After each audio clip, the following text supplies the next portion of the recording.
So, last season, there's this villainous anime called I'll Become a Villainess who goes down in history. And that was my first rodeo with the villainous anime as a subgenre.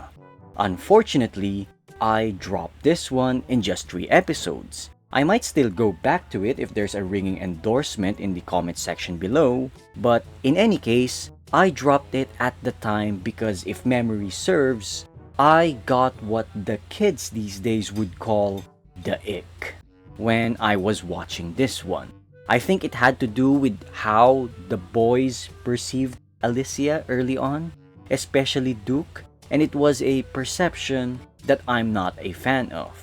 Given this, I was quite reluctant to try another villainous anime so soon, but the synopsis for From Bureaucrat to Villainess that's been reincarnated is just too unapologetic to ignore, so I had to try it out, and what do you know? I am seriously enjoying this one.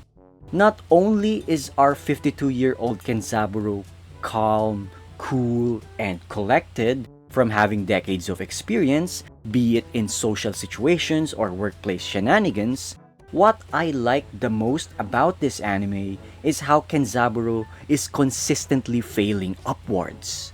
What do I mean by this? If you've forgotten already, I hope you haven't, Grace Overn is supposedly a villainess in every sense of the word. A female antagonist who is against the main protagonist in every step of the way. But Kenzaburo has fumbled the ways of a villainess from the very start, such that instead of reaping the distrust and dislike of everyone in Grace Overn's world, she has become the very protagonist she was supposed to antagonize. Not only has Anna been relegated to the role of deuteragonist, but even she has fallen for Grace. Not necessarily in a romantic sense, but it simply doesn't look like that Anna will end up with anyone, considering that Kenzaburo has made Grace into a lady that nobody in this kingdom would pass up on the chance to have her as their wife. And another thing that I like about this anime, it was actually a scene in episode 2 where the teacher was explaining how magic works in their world. If memory serves, someone asked the teacher if they could just make up their own languages during spell casting, but the teacher explained that mages need to use a specific but history-rich language known to other mages as well in order to cast spells of their desire. This entire concept literally reminded me of the private language argument from Ludwig Wittgenstein's philosophical investigations.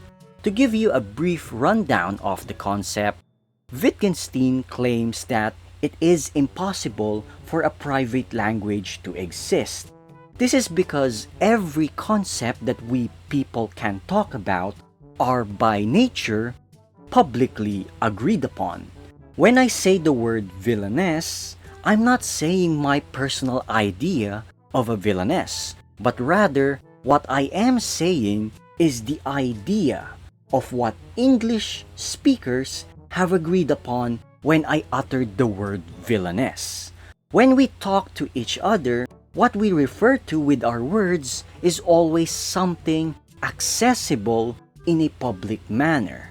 So, in the end, it all goes back to Wittgenstein's use theory of meaning, where the meaning of a word is its use in the language. So, yes, I've tricked you, dear viewer, into learning a snippet from the philosophy of language. All thanks to a scene in episode 2 that might or might not be a Wittgenstein reference by the author of this anime, and I'm just too far gone when it comes to anything related to philosophy. So yeah, that's about it for me. Until next time then, everyone.